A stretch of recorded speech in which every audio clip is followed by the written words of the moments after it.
ഉപ്പുതറ ഗ്രാമപഞ്ചായത്തും JPM college സാമൂഹ്യപ്രവർത്തക വിഭാഗവും ചേർന്ന് ഭിന്നശേഷിക്കാർക്കായി കലാകായികമേള ശലഭോത്സവം 2024 സംഘടിപ്പിച്ചു.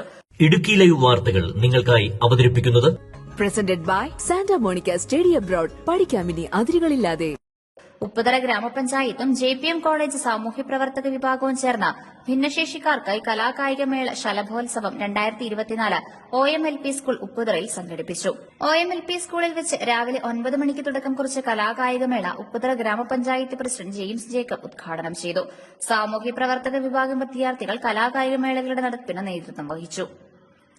കായിക മത്സരങ്ങൾ, 100 മീറ്റർ ഓട്ടം, ബോൾ പാസിംഗ്, കസേരകളി, കലാമത്സരങ്ങൾ, കളറിംഗ്, പാട്ട്, ഫാൻസി ഡ്രസ്, മിമിക്രി എന്നിവ നടത്തപ്പെട്ടു. സമ്മാനാർഹരായവർക്കും പങ്കെടുത്ത എല്ലാവർക്കും പ്രത്യേകം സമ്മാനങ്ങളും നൽകി. സമൂഹത്തിന്റെ വികസനത്തിന് എല്ലാവരുടെയും പങ്കാളിത്തം ഉറപ്പുവരുത്തേണ്ടതാണെന്നും സമൂഹത്തിൽ നിന്ന് മാറ്റി നിർത്തപ്പെടുന്ന ഭിന്നശേഷിക്കാരായ വ്യക്തികളുടെ സാമൂഹിക ഉൾപ്പെടുത്തലാണ് ഇത്തരത്തിലൊരു കായികമേള സംഘടിപ്പിച്ചുകൊണ്ട് ഉപ്പുതറ ഗ്രാമപഞ്ചായത്തും JPM കോളേജും ലക്ഷ്യം വെച്ചതെന്നും പഞ്ചായത്ത് പ്രസിഡന്റ് ജെയിംസ് ജേക്കബ് സമാപന സമ്മേളനത്തിൽ പറഞ്ഞു. ഇത്തരം കലാകായികമേളകൾ മറ്റുള്ളവർക്കും പ്രചോദനമാവട്ടെയെന്നും സാമൂഹ്യപ്രവർത്തക വിദ്യാർത്ഥികളുടെ കൂട്ടായ പരിശ്രമത്തെയും അവരുടെ സാമൂഹിക ഉത്തരവാദിത്ത ബോധത്തെയും അതിനായി അവർ നടത്തുന്ന പ്രവർത്തനങ്ങളെയും പഞ്ചായത്ത് പ്രസിഡന്റ് അഭിനന്ദിച്ചു. Idukki live news Upputhara.